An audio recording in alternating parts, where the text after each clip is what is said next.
Video का title देख करके आप मजमून भांप चुके होंगे कि इस बार मैं उन सब हिंदी प्रेमियों से मैं करबद्ध आग्रह करना चाहता हूं कि अंग्रेजी का जो ट्रांसलेशन करते हैं गूगल ट्रांसलेशन से, उसको एक बार जरूर पढ़ लें।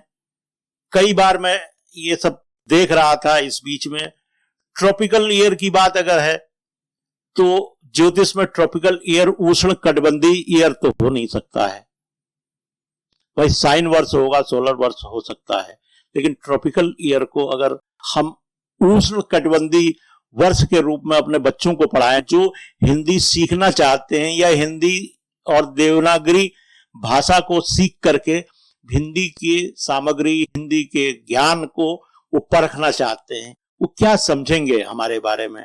अपनी वेबसाइट को हम बड़ी बनाने के चक्कर में गलत सलत सामग्री कतई न डालें, ये मेरी आपसे रिक्वेस्ट है। नमस्कार, जे बॉस रिटेल की ओर से आप सब व्यूअर्स का हार्दिक अभिनंदन।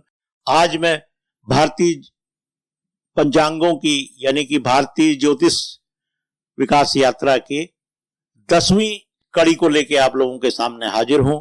हालांकि 9वीं कड़ी या 9वां एपिसोड काफी जल्दी आ गया था, बीच में काफी गैप भी हो चुका है।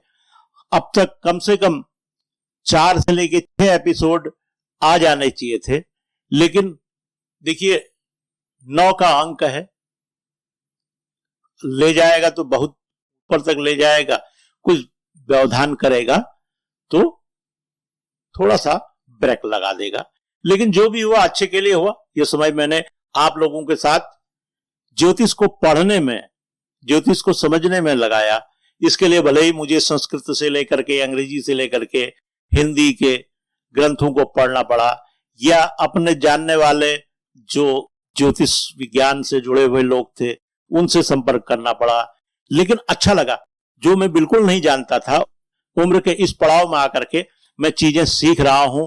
भारतीय ज्योतिषियों ने, भारतीय वैज्ञानिकों ने आज से 2000 साल पहले, 2500 साल, 3000 साल पहले ऐसी ऐसी चीजें बता दी थी जिसे पश्चिमी जगत अभी 15वीं 16वीं शताब्दी तक भी नहीं जानता था। कई चीजें तो ऐसी हैं कि जो गैलीलियो के बाद उन्होंने देखी, कई चीजें और आगे चल के हुई। न्यूटन आया जिसने गुरुत्वाकर्षण की बात की, लेकिन गुरुत्वाकर्षण हमारी 5वीं 6वीं शताब्दी में हमारे वैज्ञानिकों ने ये बता दिया था। दरअसल 10वां अंक जो है भारतीय ज्योतिष विज्ञान के स्वर्ण काल का एक अगला और अंक होना चाहिए था, जिसमें भास्कर द्वितीय या भास्कराचार्य से लेकर के माधव संगम संग्राम, ज्येष्ठ देव, नीलकंठ सोमाया जी, गणेश देवज्ञ आदि ज्योतिषाचार्यों और गणितज्ञों के बारे में जानकारी होनी थी। इस बीच में कुछ व्यूअर्स ने सुझाव दिया कि 5वीं से लेकर 10वीं शताब्दी तक के गणितज्ञों के बारे में मोटी मोटी जानकारी आपने दे दी है, जैसे कि आपने वराह मिहिर के बारे में जानकारी दी या आर्यभट्ट प्रथम हैं। इस तरह से उस दौर के जो 500 काल का पीरियड है उसमें काफी महत्वपूर्ण ज्योतिषी हुए हैं और गणितज्ञ हुए हैं, उनके बारे में मैं जानकारी दे चुका हूं और उनके सभी एपिसोडों के जो लिंक हैं वो डिस्क्रिप्शन में पड़े हुए हैं, आप देख सकते हैं। व्यूअर्स का ये सुझाव था कि आप केवल गणितज्ञों या ज्योतिषियों की उपलब्धि न बताइए, इससे समाज में क्या फायदा हुआ, समाज के जो पंचांग बनाने की व्यवस्था थी उसमें क्या सरलता आई, इस पर भी बात करिए। बात तो बिल्कुल सही थी। देखिए, हमने अगर आपको बताया कि भाई पहिया बन गया, वाह वाह बहुत बढ़िया बात है। उसके बाद हमने कहा भाई इसका साफ्ट भी बन गया है। एक वैज्ञानिक और थे जिन्होंने साफ्ट बना दिया, बहुत मजबूत साफ्ट है, कई राउंड चलता है। फिर उसके बाद एक दिन हमने आपसे कहा अरे भाई देखिए कोयले से जो है इंजन बन गया है। फिर हम आपको जानकारी देने लगे भाई इंजन में कोयले की जरूरत नहीं, अब तो डीजल पेट्रोल वाले भी इंजन आ गए हैं। फिर हमने कहा बिजली वाले आ गए, लेकिन हमने आपको ये नहीं बताया कि ये सब चीजें मिला करके एक ऐसा वाहन बनाते हैं या एक ऐसी डिवाइस बनाते हैं जो लोगों के ट्रांसपोर्ट के लिए बहुत सुविधाजनक है, यानी कि लोगों को एक जगह से दूसरी जगह ले जाने में मदद कर रही है। यानी कि जो वैज्ञानिकों ने जो भी उपलब्धि हासिल की थी उसका सामाजिक रूप से, उसका औद्योगिक रूप से यानी इंडस्ट्री को क्या फायदा हुआ ये बताना चाहिए। ऐसे ही ज्योतिष विज्ञान और गणित के क्षेत्र में हम आपको बता रहे हैं कि साइन कोसाइन थीटा के बारे में बहुत कुछ खोज लिया गया, अयनांश के बारे में खोज लिया गया। इससे पहले हम लोगों ने वेदों के समय में तिथियों से शुरुआत की थी, उसके बाद जो है वेदांग ज्योतिष में आते आते हम लोगों ने नक्षत्रों की बात की, हम लोगों ने वार की बात की, हम लोगों ने करण की बात की, हम लोगों ने योग की बात की। तो ये सब चीजें मानवीय जीवन में या दैनिक कार्यों में बहुत काम आते हैं।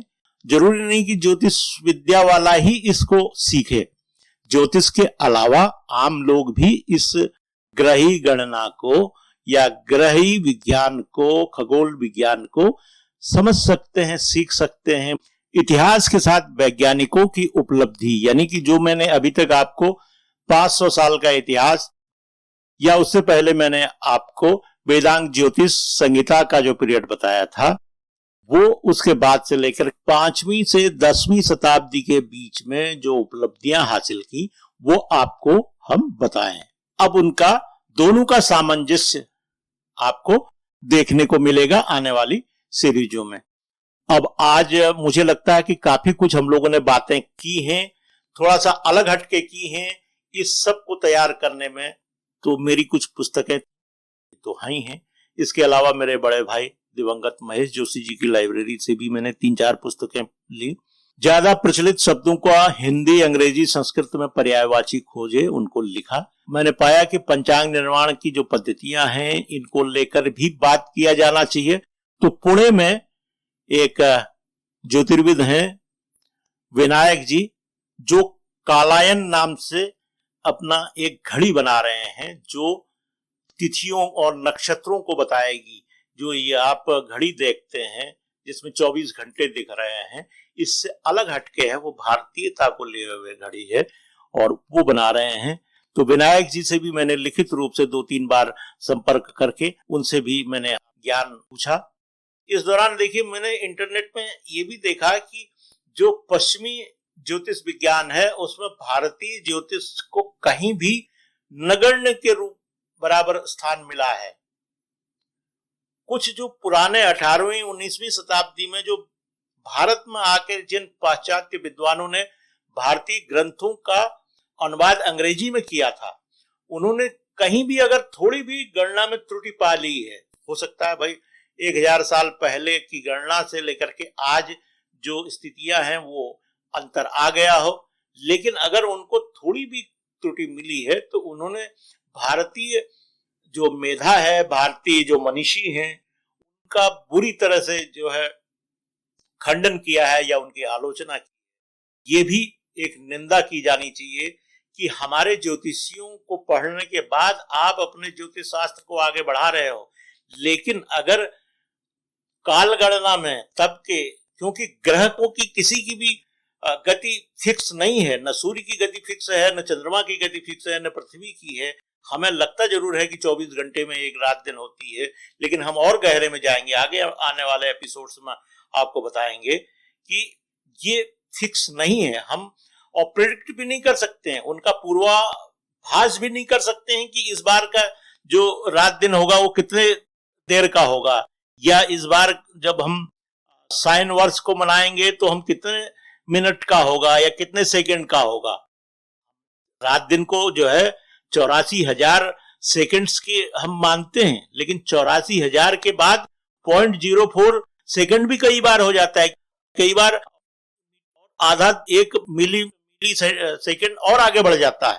तो इस तरह से अगर उनकी गणना में अगर 1000-2000 साल बाद कोई अगर एक आध दशमलव के 2-3-4 पॉइंट के बाद जाकर के कोई त्रुटि मिल रही है, तब भी उनको सैल्यूट किया जाना चाहिए।